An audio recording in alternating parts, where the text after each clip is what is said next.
Tetapi kita ingin membuka mata semua pihak bahwa Bapak Ibu yang sedang merancang program hari ini, ayo bicara tentang menjamin nggak hak-hak anak berkebutuhan khusus, menjamin nggak tentang adanya hak bagi anak mendapatkan akta kelahiran, menjamin nggak bahwa ada anak berhadapan dengan hukum di luar sana yang selama ini masih jauh dari perhatian kita.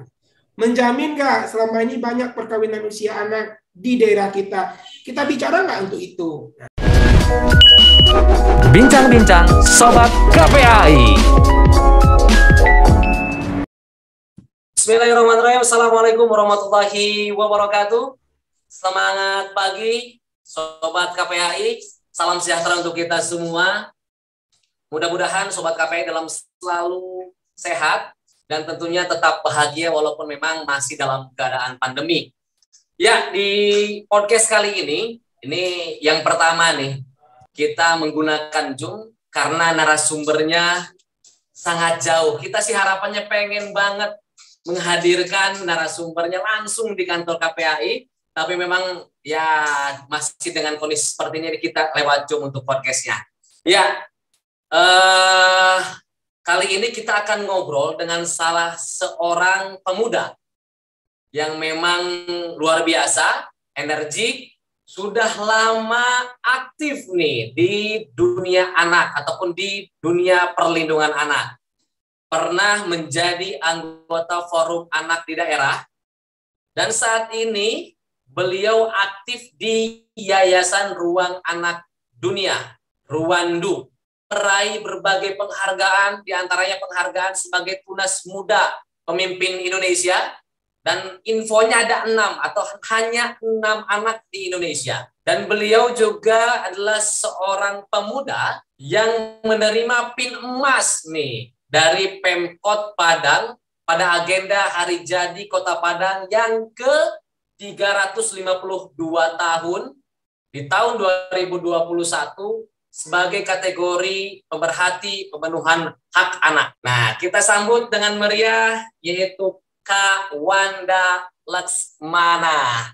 Apa kabar Kak Wanda? Apa kabar? Apa kabar Kak Ilham? Alhamdulillah sehat. Wah, luar biasa. Nih lagi santai atau seperti apa nih, kita mohon maaf nih ganggu nih. Nanti kita ngobrol-ngobrol ya Kak. Siap, dengan senang hati, apalagi di podcastnya KPAI. Salam hangat buat Sobat KPAI dimanapun berada. Siap, terima kasih, terima kasih. Ya, Kak Wanda, tadi di pembukaan saya bahwasanya Kak Wanda ini sudah mendapatkan berbagai penghargaan nih. Kalau boleh tahu, selain 2 penghargaan tadi yang saya sebutkan Kak Wanda, penghargaan apa saja yang sudah diraih oleh Kak Wanda? Oh, penghargaan ya. Yang pasti penghargaan yang utama itu adalah membanggakan kedua orang tua ya. Sama kawan-kawan di Padang untuk melindungi hak anak dari paparan iklan rokok di Kota Padang. Nah, itu. Lalu ya 2020 sempat jadi finalis lah Indonesia Visu Leader ya. 1 sejuta cita. Yang waktu itu dapat apresiasinya ke Amerika ya, tetapi karena pandemi COVID-19 ya nggak ada, cuma dapat sertifikatnya aja. Awal-awal pandemi waktu itu Kak Ilham. Jadi nggak bisa tuh ke negeri orang di sana. Yang ketiga ya pernah jadi duta anak ya, baik itu di tingkat provinsi ya, waktu itu oleh gubernur yang memberikan penghargaan. Pernah juga jadi duta anak tingkat kota, waktu itu wali kota Padang yang memberikan penghargaan. Dan beberapa penghargaan lainnya lah Kak. Nah, yang memang bagi Wanda itu merupakan bonus dari semua aktivitas selama ini, bukan tujuan utama. Jadi kalau ada yang mengatakan, wah ini banyak penghargaan, itu barangkali mungkin tujuan utamanya ya, bukan. Itu hanya bonus dari semua kegiatan dedikasi kita yang memang yang kita harapkan bukan itunya. Tetapi ketika banyak pihak yang menilai bahwa kegiatan kita itu perlu diapresiasi, nah itu kita terima sebagai bonus dan sebagai motivasi bagi banyak orang bahwa kalau mau membuat sesuatu perubahan, jangan pernah menilai usianya. Jadi jangan tunggu tua dulu ingin bisa merubah ya. Tapi kalau selagi masih usia muda bisa membuat perubahan, intinya kalau kami kan berkolaborasi Kak Ilham. Berkolaborasi dan bersinergi ya dengan banyak pihak. Nah, ya sehingga penghargaan-penghargaan itu ya kita dapatkan sebagai bonus dari semua perjuangan kolaborasi kita. Oke, bonus ya Kak. Yang penting kita menyuarakan pemenuhan hak anak sehingga memang tujuannya anak-anak terpenuhi nih. Iya. Begitu ya Kak ya. Iya. Haknya begitu ya. Nah, kalau nggak salah Kak Wanda di Agustus 2021 itu Kak Wanda adalah satu-satunya orang yang menerima PIN emas nih. Dan paling muda katanya informasinya ya Kak Wanda ya. Iya, ada waktu itu 10 tokoh yang menerima itu di Padang ya Bang. Di Padang, nah memang salah satunya Wanda dan juga ada mantan wali kota Padang 2 periode waktu itu ya. Dan di antara 10 itu ya usia termudanya memang Wanda. Kalau usia coba tebak berapa kira-kira usia Wanda nih Bang? Ditebak-tebakan kita nih. 27. Ini jangan-jangan udah diobservasi nih, bukan nebak lagi ya. Iya, Saya ini sudah lihat dulu nih. Karena menarik. Karena menarik nih Kak Wanda. 27 betul ya?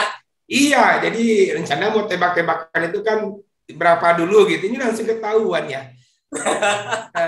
Jadi memang dalam sejarah Padang memberikan penghargaan, yaitu yang usia termuda, Bang.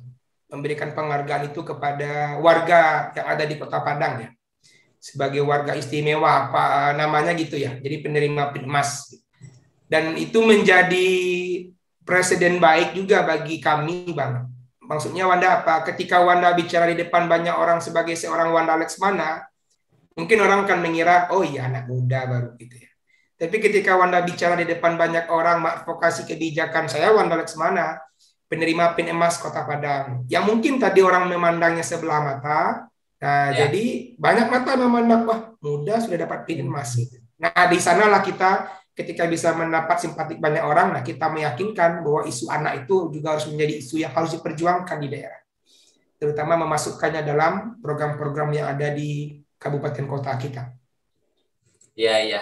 Gimana perasaannya, Kak Wanda? Ini termuda nih. Ini harusnya iya, waktu mendapatkan informasi itu terkejut ya. Memang waktu itu diusung ya sama dinas. Waktu itu kita direkomendasikan sama dinas yang concern ke bidang anak. Dinas Pemberdayaan Perempuan, Perlindungan Anak, Pengendalian Penduduk, dan Keluarga Berencana Kota Padang. Nah, itu yang merekomendasikan kepada wali kota ya. Ini anak ini bisa mendapatkan apresiasi nih Pak, nah, karena dedikasinya selama ini. Nah, Wanda nggak mengira, karena usia yang masih muda, dan ketika dilihat siapa saja yang dicalonkan, itu banyak yang senior-senior ya. Gitu yang senior gitu ya, alhamdulillah lah Bang kalau diberikan itu, dan ternyata banyak anak muda setelah itu yang termotivasi ya. Dalam arti kata ya itu tadi usia masih muda tapi bisa membuat perubahan ya. Sekecil apapun perubahan itu kan bermakna ya. Betul betul. Nah, kalau Wanda mengenal dunia anak itu sejak usia kelas 1 SMP Bang ya, masih tamat SD. Nah, ada yang memperkenalkan kepada Wanda namanya Forum Anak dulu. Nah, di sana lah Wanda mengenal Forum Anak.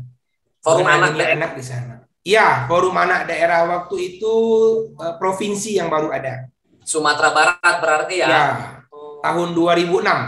2006. Kebetulan kita masuk di dalam anggota Forum Anak tersebut di 2006. Iya, benar. Jadi masuk waktu itu sebagai pengurus Forum Anak Sumatera Barat tahun 2006.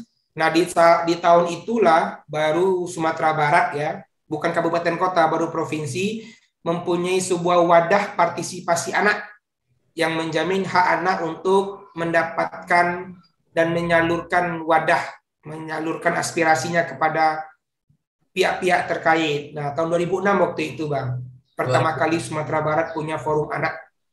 Tapi jauh sebelum itu sudah ada organisasi-organisasi anak ya, yang diisi oleh anak-anak, tapi belum mendapatkan legitimasi dari pemerintah. Nah, kalau Forum Anak sekarang kan di SK-kan sama kepala daerah ya. Ya. Nah, 2006 sudah memulai itu. Waktu itu belum ada payung hukumnya. Nah, Oh. kalau sekarang kan sudah ada payung hukumnya, mengapa forum anak itu harus dibentuk ya? Kalau dulu mah nggak ada. Kalau dulu itu mah inisiatif daerah saja bersama para aktivis anak di tahun-tahun itu. Oh, jadi memang melihat kondisi di Sumbar, wah sepertinya perlu nih wadah yang memang menampung semua suara anak gitu ya Kak ya. Benar. Berapa lama Kak di forum anak dari 2006 sampai dengan tahun Sampai usia anak. Jadi sampai waktu usia itu, anak? iya, waktu itu Wanda masuk ke umur 12 tahun. Nah, sampai umur 18 tahun. Berarti hampir hampir 6 tahun ya, 6 tahun di Forum Anak kala itu. 6 tahun. Akhirnya 2006 Forum Anak Sumbar terbentuk, didorong supaya kabupaten kota membentuk Forum Anak. Nah, Wanda karena tinggal di Kota Padang, mendorong bersama teman-teman seusia Wanda kepada wali kota, kepada kepala dinas, ayo bentuk juga dong Forum Anak tingkat kota. Nah, alhamdulillah terbentuk di Kota Padang tahun 2009. Oke. Nah, jadi waktu itulah Wanda sebagai ketua juga. Sumbar, kemudian Padang, kemudian Hmm. berbagai ataupun kabupaten kota yang lainnya kalau Kak. Begitu ya Kak? Iya, benar. Jadi sampai Nah. sekarang sudah terbentuk semua desa. Kalau di Sumatera Barat itu namanya nagari ya. Kalau di undang-undang kita kan undang-undang desa, tapi kalau di Sumatera Barat nagari Nagari ya. namanya. Desa juga ada di Sumatera Barat. Jadi sudah ada per tingkat nagari. Nah, itu perjuangan yang sangat panjang dilalui ya. Sejak tahun 2006, bahkan mungkin lebih dari tahun-tahun itu sebelumnya. Tapi ya yang menikmati itu ya generasi sekarang. Ya, ya, ya. Nah, kalau kita mungkin generasi Wanda tidak menikmati itu lagi. Ya, kalau sekarang di tingkat nagari aja dia sudah bisa bicara kepada wali nagari ya atau kepala desanya tentang Pak, kami mau adanya taman bermain anak. Pak, kami mau adanya kegiatan pencegahan perkawinan usia anak. Nah, itu sekarang. Kalau dulu mah isu anak kan tidak menjadi isu yang hot bagi pengambil kebijakan. Jadi di situ ya awal mula terbentuknya Forum Anak, dan Kak Wanda juga aktif sebagai salah satu anggota di Forum Anak Sumbar, dan dan banyak sampai saat ini Forum Anak daerah di Sumatera Barat ini sampai ke desa-desa ya. Iya. Keren sekali Kak. Nah, Wanda ingat waktu itu bentar. Anda ada ingat di waktu 2006 itu ada kegiatan Forum Anak Nasional juga, Kak? Di mana tuh? Kan ada sekarang nih Forum Anak Nasional. Jadi 2006, 2007 waktu itu Forum Anak Nasionalnya di Bogor. Waktu itu, kalau sekarang kan setiap daerah mengusulkan satu anaknya. Jadi kalau sekarang ada pertemuan Forum Anak Nasional, itu berarti ada hampir 567 anak. Ya, karena kabupaten kota di Indonesia segitu ya. Tapi waktu di tahun 2007 kala itu, Forum Anak Nasional, itu satu provinsi diwakili sama satu anak. Oh, nah, waktu itu belum ada Forum Anak Kabupaten Kota. Ya? Iya, jadi waktu itu bisa dihitung pertemuan Forum Anak Nasional, tapi diikuti oleh 34 anak-anak muda yang masih usia anak. Dan di tahun itu pula pertama kali Wanda ikut dan sebagai peserta termuda. Wah, jadi termuda gitu ya. Jadi memang banyak juga ketemu dengan banyak orang yang hebat-hebat kala itu ya. Akhirnya singkat cerita tahun 2011 ada penganugerahan Tunas Muda Pemimpin Indonesia dari UNICEF dan menteri kala itu ya. Bahkan presiden juga memberikan penghargaan itu. Tapi waktu itu presiden berhalangan hadir, namun diwakili sama menteri, kala itu menterinya Ibu Linda Agung Gumelar bersama perwakilan UNICEF. 6 anak waktu itu di Indonesia tahun 2011. Keren. Dulu mewakili Sumbar di Forum Anak Nasional, sekarang dapat pin emas dari Wali Kota Padang atau Pemkot Padang. Termuda juga, ini keren ini. Termuda juga. Trik ataupun kisi-kisi ataupun bisa diikuti oleh para anak-anak ataupun sobat KPAI yang menonton ini Kak. Gimana sih caranya biar menjadi seorang Wanda Lesmana gitu? Iya.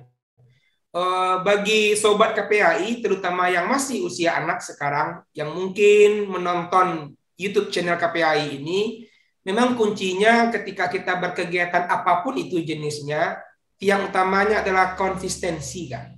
Konsisten. Nah, jadi konsisten itu adalah tiang utama dari segala jenis kegiatan yang kita tekuni. Wanda memang memilih konsistensi itu di dunia perlindungan anak. Sejak ketika masih usia SMP mengenal anak. Sehingga ketika Wanda pergi kemanapun di Sumatera Barat, ya mengenal Wanda itu ya aktivis anak. Bukan sebagai YouTuber atau bukan sebagai petani milenial atau seterusnya. Orang mengenal ini adalah aktivis anak. Nah, branding itu muncul karena selama ini orang melihat konsistensi kita. Oke. Nah, jadi itu yang ditekankan pertama, konsisten. Yang kedua, prinsip kegiatan itu adalah bersinergi dan berkolaborasi, bukan berkompetisi. Ya, jadi kita merangkul semua pihak, termasuk pihak yang mungkin selama ini kontra dengan kita advokasi supaya menjadi bagian dalam perjuangan kita bersama-sama bicara tentang anak. Jadi pertama memang konsistensi, kedua tuh kolaborasi dan sinergi, dan yang ketiga adalah regenerasi itu penting dalam sebuah perjuangan. Jadi 3 hal ini yang dipegang oleh Kak Wanda dari dulu sampai sekarang ya Kak ya? Benar sekali. Mudah-mudahan regenerasi di Kota Padang, di Sumber atau di Indonesia menjadi luar biasa. Banyak orang yang paham tentang perlindungan anak, banyak anak-anak yang memang mengikuti jejak Kak Wanda nih. Iya, siap. Kita pun siap membantu siapapun, Bang. Ya, untuk sama-sama berjuang. Nah, Kak Wanda, kita dengar-dengar nih informasi bahwasanya Kak Wanda itu aktif di Ruandu ya, Ruang Anak Dunia. Boleh cerita singkat gak Kak? Ruandu ini apa? Kemudian fokusnya di apa nih? Di isu apa? Ketika waktu itu tidak di forum anak lagi, karena yang boleh gabung di forum anak itu di bawah 18 tahun, masih usia anak. Ketika kita tidak usia anak lagi, kita sudah jadi alumni forum anak. Di tahun-tahun itu, di tahun 2013-an ya, kita tidak tahu ini apa wadah bagi kami, walaupun tidak usia anak, tapi kami mau tetap berjuang kok di dunia anak. Kita belum punya wadah kala itu. Jadi kalau mau masuk forum anak nggak bisa. Kalau mau buat organisasi lain, apa kira-kira, nah gitu namanya. Nah, alhamdulillah kala itu para mentor yang berkecimpung di dunia anak di Sumatera Barat membentuk wadah namanya Yayasan Ruang Anak Dunia, Ruandu Foundation. Nah, kala itu para alumni forum anak di angkatan Wanda bergabung di Ruandu Foundation sebagai volunteer, sebagai relawan. Karena kami mau tetap mendedikasikan diri bicara tentang perlindungan anak. Nah, sejak 2013 sampai sekarang, alhamdulillah, Ruandu tetap eksis di Sumatera Barat sebagai salah satu lembaga yang concern di bidang perlindungan anak. Di awal-awal memang kita melihat bahwa LSM atau lembaga yang berkecimpung di dunia anak atau pemerhati anak itu banyak di Sumatera Barat, Kak Ilham. Terutama lembaga yang fokus untuk penanganan kasus. Terutama lembaga yang fokus kepada lokus tempat kegiatannya. Lembaga yang fokus kepada by project. Contohnya isu stunting ya gitu ya. Atau by isu saja. Tetapi kami belum melihat kenapa belum ada ya lembaga yang mengadvokasi kebijakan, yang belum berada kepada pendekatan sistem approach, pendekatan sistem kepada perlindungan anak itu di tingkat kabupaten kota maupun provinsi. Nah, karena kami melihat lembaga yang seperti itu juga penting bagi semua pergerakan teman-teman selama ini, kita berkolaborasi. Nah, akhirnya Ruandu mengambil peran, salah satunya adalah mengadvokasi kebijakan. Nah, memang advokasi kebijakan yang kita dorong itu adalah mewujudkan kabupaten kota layak anak. Jadi memang fokusnya di advokasi kebijakan. Ya, jadi salah satu trending kita memang ke sana, Bang. Kita mengadvokasi kebijakan di samping beberapa kasus-kasus anak memang itu kami dapatkan laporannya, tetapi kami identifikasi mana yang bisa ini kami koordinasikan kepada lembaga yang fokus pada isu penanganan kasus, mana yang fokus kepada isu kepada yang tidak kepada penanganan kasus. Nah, itu kita identifikasi sehingga memang kita prinsipnya adalah kolaborasi dan sinergi supaya tidak terjadi yang namanya silang pendapat dalam penanganan permasalahan anak. Oke, artinya fokusnya Rwandu ini di advokasi kebijakan ya. Salah satunya kabupaten ataupun kota yang layak anak. Nah, Kak, isu apa sih yang sudah diadvokasi oleh Rwandu dan ataupun Kak Wanda dan teman-teman di Sumatera Barat nih, di Sumatera Barat atau di Padang gitu? Ya, isu apa? Kami ingin sampaikan ada dua isu yang menurut kami itu menjadi catatan sejarah pula bagi Sumatera Barat ya. Pertama, di tahun 2015 waktu itu kami mengadvokasi kebijakan tentang pelarangan iklan rokok di Kota Padang. Iklan rokok ya? Tantangannya luar biasa sekali karena kami dihadapkan dengan banyak pihak yang tidak setuju. Wow. Jadi kalau ini dilarang maka akan menghilangkan PAD. Dengan advokasi kebijakan itu, alhamdulillah wali kota komitmen, wali kota mendukung, 2018 lah baru itu terimplementasi. Perjuangannya cukup lama. Advokasi itu kan proses bagaimana meyakinkan banyak pihak. Ya. Nah, meyakinkan ini kan butuh waktu. Betul. Bayangkan dari 2015 baru goalnya di tahun 2018. 3 tahun kami advokasi. Lama juga Kak Wanda. Iya, namanya advokasi. Berbeda kalau kita buat kegiatan sosialisasi kan, 1 hari kelar. Nah, jadi waktu itu kehilangan PAD ya. Jadi iklan rokok waktu itu kami meyakinkan bahwa ini enggak boleh ada gitu. Nah, memang kan KPAI juga salah satu lembaga yang concern juga untuk mengadvokasi kebijakan itu ya di tingkat nasional. Nah, kita di tingkat daerahnya. Kita bekerja sama dengan lembaga-lembaga juga pemerhati dan pengendalian tembakau ya di tingkat nasional. Akhirnya itu berbuah manis. Jadi sekarang kalau kakak berkunjung ke Kota Padang, tidak akan menemukan konten iklan rokok terbaru. Tidak akan menemukan iklan rokok terbaru lagi. Jadi anak-anak di Kota Padang kalau ingin melihat iklan rokok ini, dia lihatnya pasti di media sosial dan di perbatasan. Jadi ya. Tidak ada, sekarang sudah tidak ada iklan-iklan rokok ya di daerah Kota Padang ataupun di Sumbar ya Kak. Keren sekali. Di Kota Padang. Nah, di Kota Padang. Nah, karena kita mengadvokasinya Kota Padang dulu ya. Nah, itu alhamdulillah itu terwujud berkat kolaborasi selama ini. Dan memang PAD Padang bilang 3 miliar di awal ya. Tapi setelah itu banyak produk-produk lain reklame yang tidak kontennya rokok ya, diisi dengan konten-konten yang ramah dan informasi yang layak bagi anak. Jadi fakta bahwa itu akan menghilangkan PAD di awal ya, tetapi tujuannya kita ingin mencapai bonus demografi itu yang kita lakukan kepada wali kota Padang.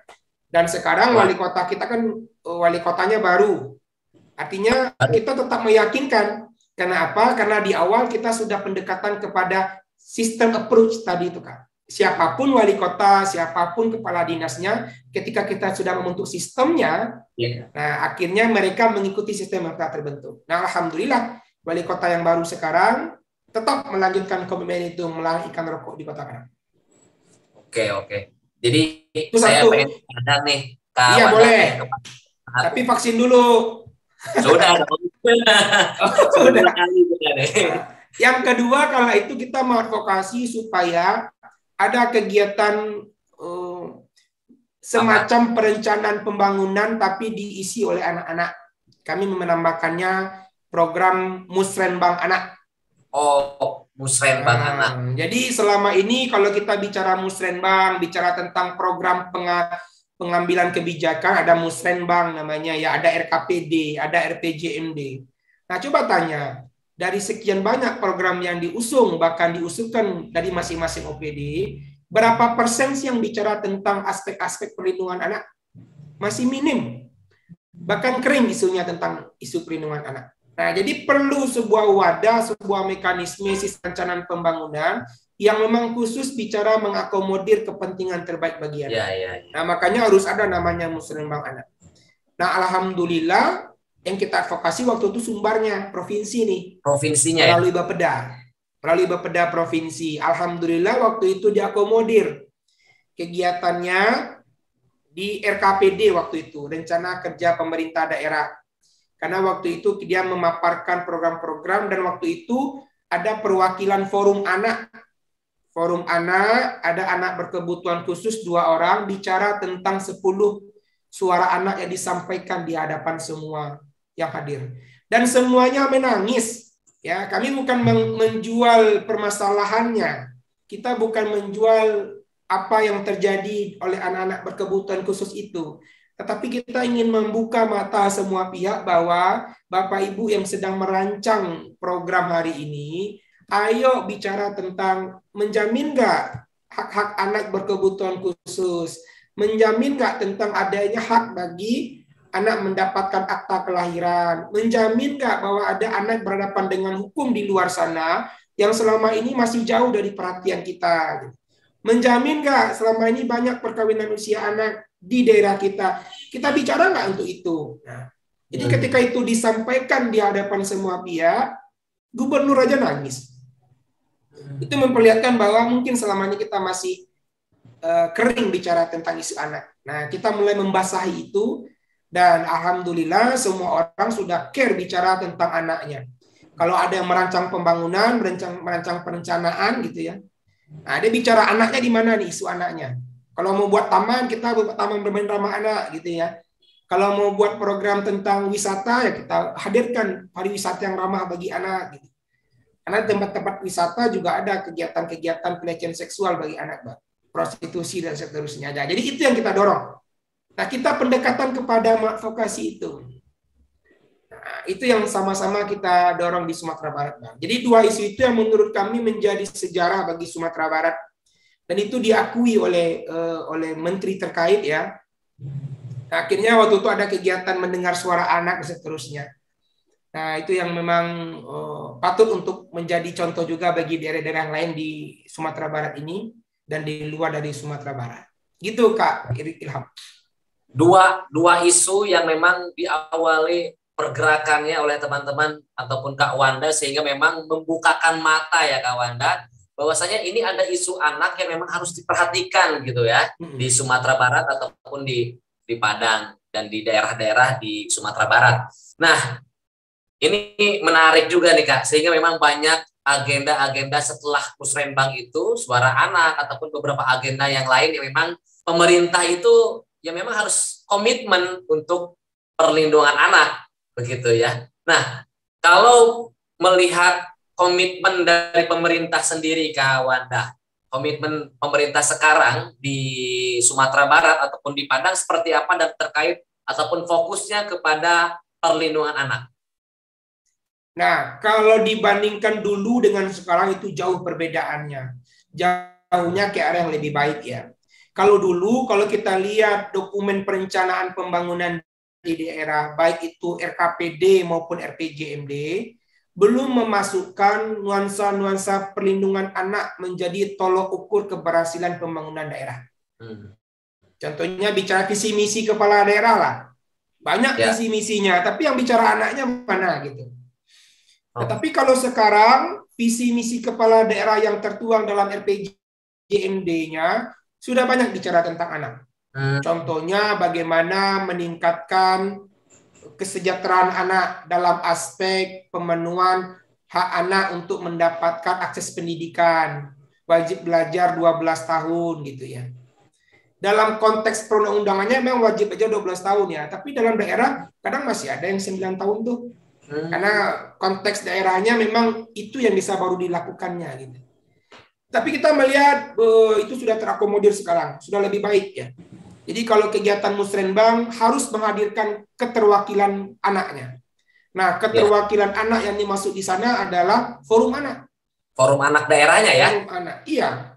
Lalu sekarang ketika daerah sudah bicara tentang anak, ada program nasional namanya Kabupaten Kota Layak Anak. Nah, ini menjadi sebuah pemantik bagaimana mendorong kabupaten kota sensitif bicara tentang 2 aspek, pemenuhan hak dan perlindungan khusus anak gitu ya. Yang terimplementasi dalam konvensi hak anak, dalam regulasi peraturan perundang-undangan kita di tingkat nasional. Nah, jadi itu harus ada di tingkat daerah. Akhirnya apa yang terjadi? Semuanya sudah mulai bicara tentang menjamin hak-hak anak, terutama bagaimana mengedepankan prinsip kepentingan terbaik bagi anak itu hadir dalam pembangunan di daerah, Kak Ilham. Itu kami apresiasi sekali. Waktu itu bayangkan saja, di tahun 2021, waktu kami sedang rapat evaluasi, ya kita bicara Padang aja dulu. Waktu itu Pak Wali Kota Padang nanya kepada saya, Wanda, apa kira-kira masukan nih untuk evaluasi KLA kita, kota layak anak kita? Bayangkan kalau kepala daerah tidak punya bicara sensitif perlindungan anak, mungkin dia tidak akan terima nih ide dari kami. Waktu itu kami menyampaikan buat program namanya Sehari Jadi Wali Kota Padang. Terkejutlah kepala daerah. Ini apa pula programnya Sehari Jadi Wali Kota Padang? Saya kan sudah jadi wali kota ini, gitu ya. Ada pula Sehari Jadi Wali Kota Padang. Gitu. Tetapi ini untuk anak-anak, Pak. Bagaimana konsepnya? Mulailah di sana. Akhirnya terwujudlah program namanya Sehari Jadi Wali Kota Padang Cilik. Oke. Itu di Kota Padang. Jadi ada anak-anak terpilih di Kota Padang yang menjadi Wali Kota Padang Cilik, walaupun cuma sehari. Walaupun cuma sehari ya, tapi memang di wali kota ya. Ini wali kota yang mengamini. Oke, setuju. Ketika itu yang terjadi, otomatis semua OPD harus mendukung itu. Dan alhamdulillah itu menjadi program tahunan ke depannya. Program lanjutan, bukan hanya di tahun 2021 ini saja. Jadi nanti Kak Ilham dan teman-teman pendengar Sobat KPAI bisa lihat, ada di Padang ini program namanya Sehari Jadi Wali Kota Padang Cilik. Wah. Jadi nanti bisa dilihat lah. Jadi itu yang kami nilai di sana tuh bukan menjadi wali kotanya sebenarnya, Bang. Yang kami nilai di sana, satu, berarti kepala daerah beserta OPD-nya sepakat bicara tentang menjamin hak anak di masa sekarang. Yang kedua, berarti sensitivitas perlindungan anak di daerah sudah semakin membaik. Yang ketiga, membuka mata semua pihak yang menonton, bahkan menyaksikan adanya Wali Kota Padang Cilik, menyadarkan mereka bahwa, oh nyata ya sesungguhnya bahwa ini ada anak-anak sekarang masih usia SD, tetapi 20-30 tahun lagi mereka akan menjadi pemimpin di Kota Padang ini. Generasi mereka akan menjadi pemimpin di Sumatera Barat dan di Indonesia. Maka dari itu apa yang bisa kita sampaikan sekarang? Mari jamin hak-hak mereka. Itu ya, jadi mari jamin hak anak-anak sekarang yang ada di Kota Padang ini dimanapun mereka berada, di Indonesia ini. Karena kelak 2030, 2040, bahkan mungkin di 50 tahun kemerdekaan kita, atau di 50 tahun ke depan maksudnya Wanda, mereka tuh nyata jadi pemimpin loh. Jadi kalau mereka sekarang dijamin haknya, ketika generasi-generasi sekarang ini besok menjadi lansia, mereka akan berbalas pantun nantinya. Nah, kan gitu kalau kami menyampaikan. Mereka akan menjamin hak lansia Bapak Ibu yang waktu esok menjadi lansia. Karena di zaman sekarang mereka dijamin haknya oleh Bapak Ibu. Mereka berbalas pantun nantinya.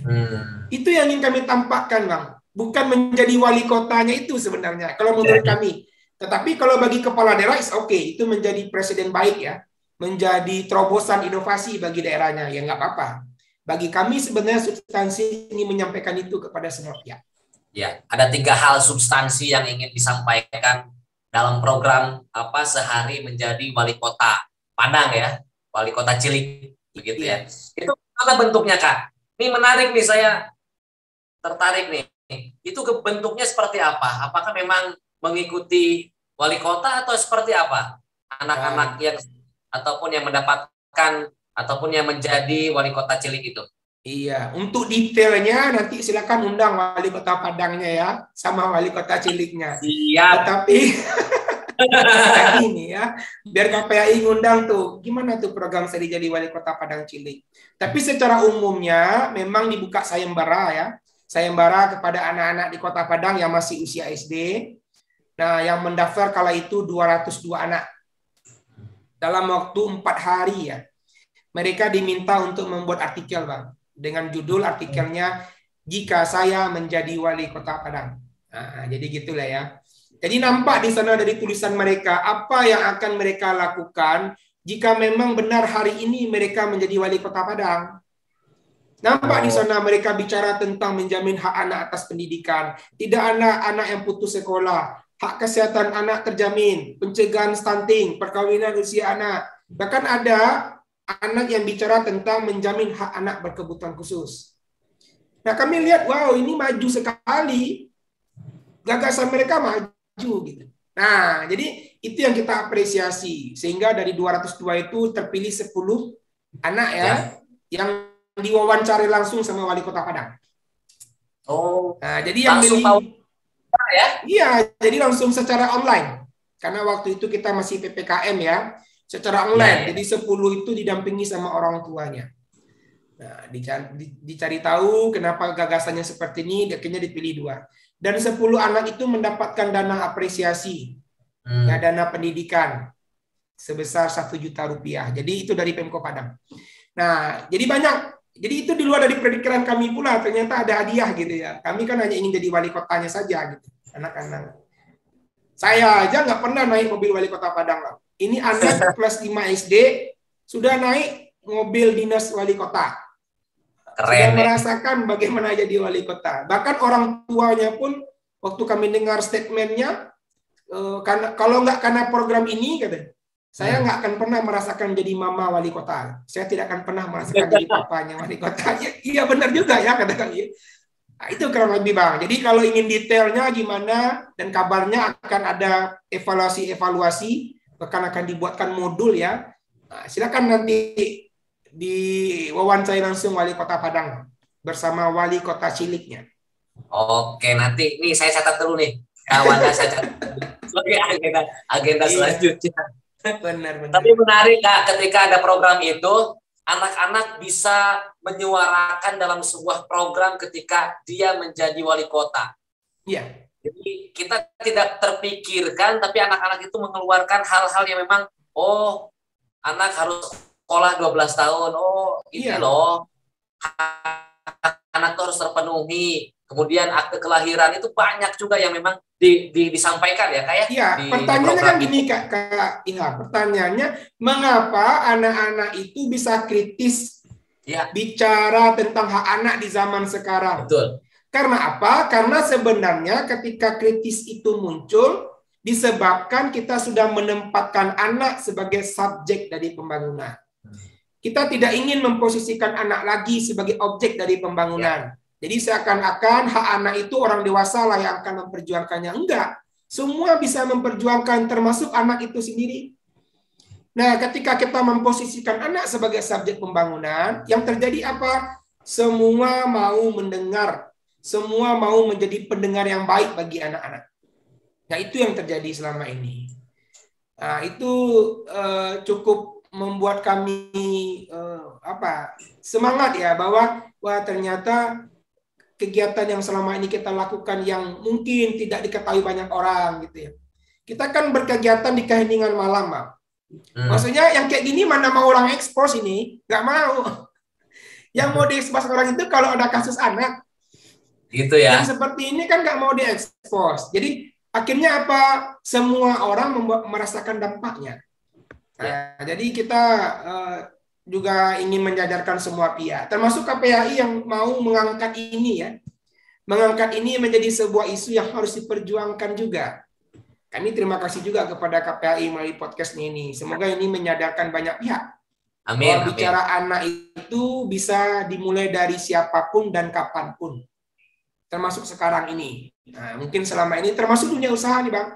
Dunia usaha, media massa gitu ya.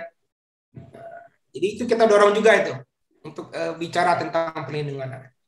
Kayaknya semua bidang memang terkait dengan anak, kemudian usaha, kemudian media ataupun yang lainnya memang pasti berkaitan tentang anak ya. Benar sekali. Ini kan sekarang kan pandemi ya. Ya. Pandemi sudah hampir 2 tahun nih. Kira-kira isu apa yang saat ini ataupun kasus ataupun isu di Padang terbanyak? Kasusnya apa ataupun isu yang sedang diadvokasinya apa gitu? Apa aja Kak Wanda? Yang pertama ketika di awal-awal pandemi adalah permasalahan bully. Tetapi bully ini di media sosial yang kita kenal dengan cyberbullying. Cyberbullying. Nah, itu memang permasalahan yang munculnya marak ketika semua anak dihadapkan dengan pembelajaran daring atau online. Nah, itu sangat banyak kami dapatkan kasusnya, bahkan orang tua banyak pula yang menghubungi kami. Ini gimana nih, anak kami udah expose kegiatan bully di media sosial. Kami jadi khawatir gitu ya. Nah, yang kedua permasalahannya ketika pandemi sedang berlangsung, ada vaksinasi. Tapi sebelum itu, waktu itu ada anak terkena COVID ya, anak COVID.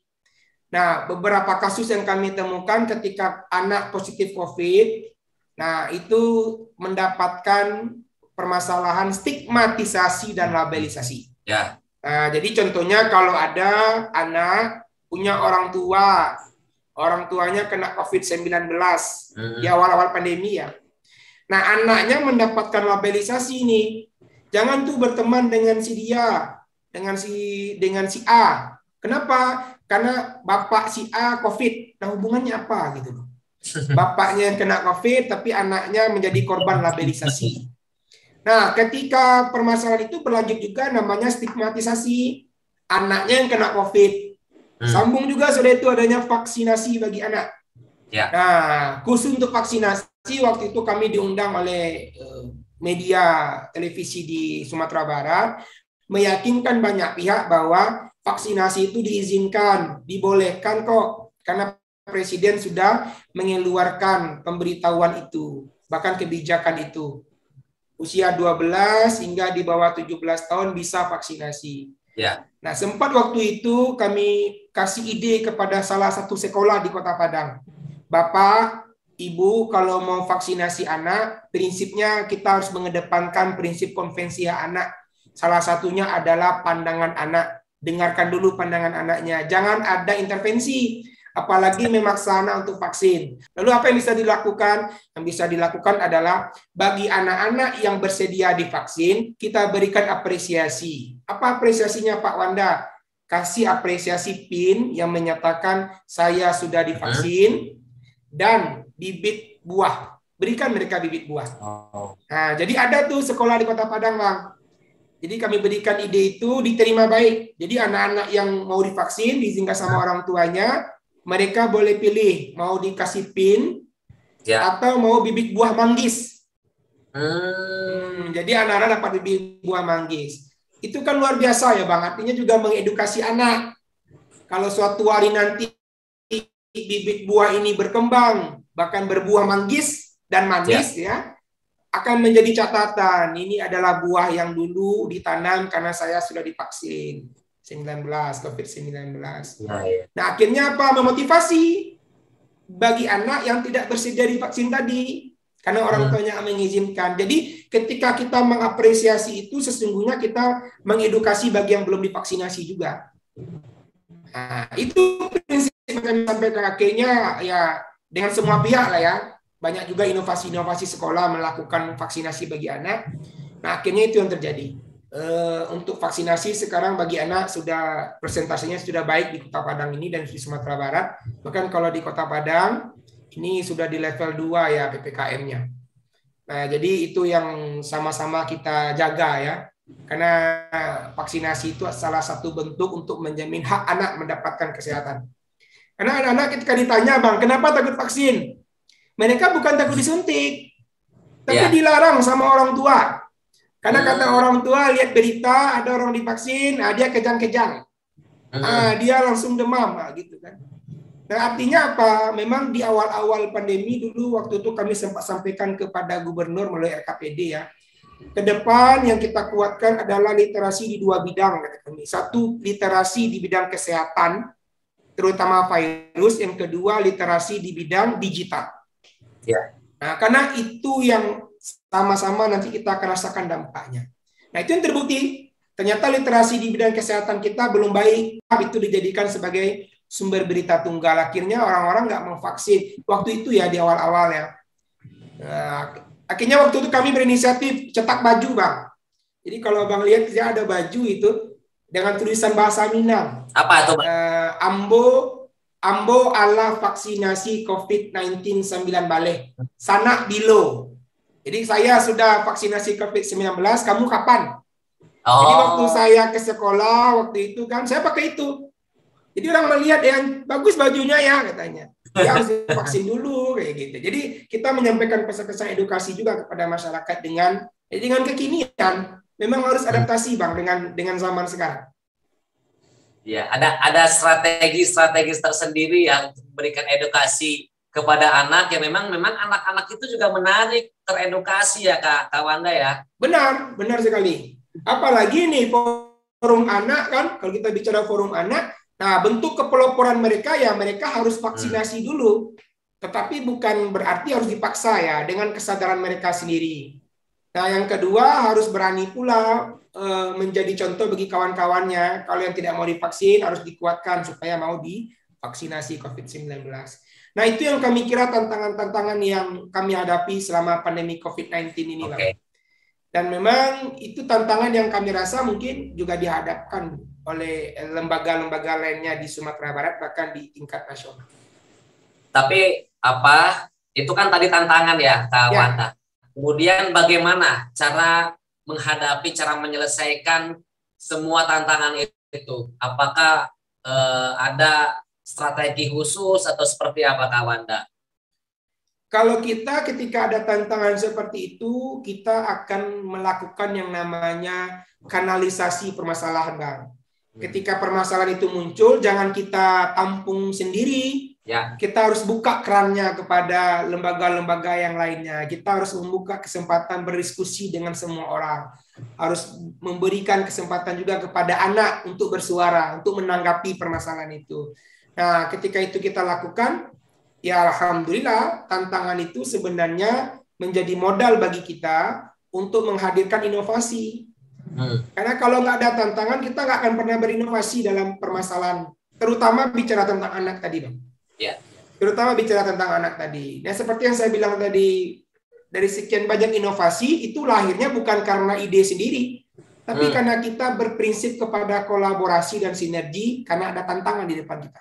Jadi memang kalau isu anak ini memang tidak bisa sendiri, harus merangkul semua stakeholder ya, Kak Wanda ya, termasuk suara anak, begitu Kak Wanda ya? Maka kita jangan lupa mendengarkan suara anak. Jangan-jangan yang dibutuhkan anak bukan yang selama ini kita diskusikan loh. Kita bicara tentang hak anak nih, ini tepat nih bagi anak. Tapi ketika ditanya sama anak, kita nggak butuh itu Pak, kita butuhnya ini loh. Kita butuhnya taman bermain anak. Nah, gitu contohnya. Kita butuhnya adanya rumah ibadah ramah anak. Kita butuhnya sekolah ramah anak, bukan yang seperti ini, Bapak. Nah, itu kenapa? Karena mungkin selama ini kita belum mendengar suara anak. Iya, betul. Kak Wanda terakhir nih, ada nggak Kak Wanda pesan untuk anak-anak Indonesia agar anak-anak ini menjadi anak-anak yang berkualitas dan berakhlak mulia? Pesannya Kak Wanda. Baik, ini pesan buat anak-anak Indonesia yang hebat-hebat di luar sana. Halo anak-anak Indonesia, dimanapun teman-teman muda berada semua atau sedang lagi ngapain ini, kita berpesan atau kakak berpesan bahwa generasi teman-teman ini adalah generasi yang menentukan bagi Indonesia untuk mewujudkan Indonesia yang layak anak. Untuk mewujudkan bonus demografi hadir di Indonesia. Maka dari itu, semua anak di Indonesia harus terpenuhi haknya dan terlindungi. Siapa yang akan memenuhi dan melindungi hak anak-anak? Salah satunya adalah anak itu sendiri. Melalui apa? Melalui menjamin hak anak untuk bersuara.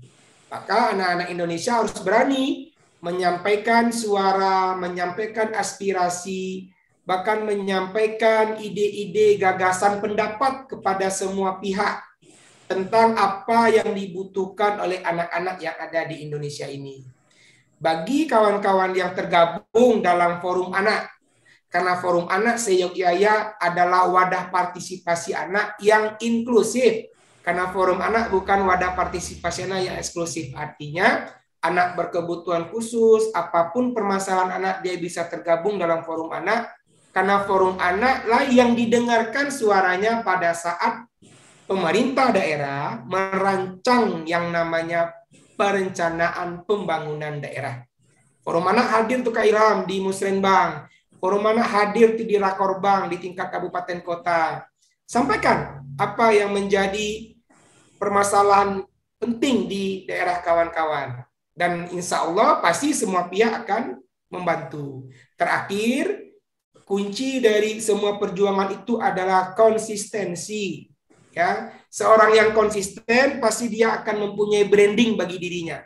Contohnya Kak Ilham, kalau konsisten selama ini di dunia pertanian, maka Kak Ilham akan dikenal sebagai aktivis pertanian. Nah, Kak Wanda mendedikasikan diri sebagai konsisten di bidang perlindungan anak. Artinya, ya semua orang mengetahui konsistensi kita di bidang perlindungan anak. Dan yang terakhir, semua kegiatan kita ini harus didasari dengan prinsip regenerasi.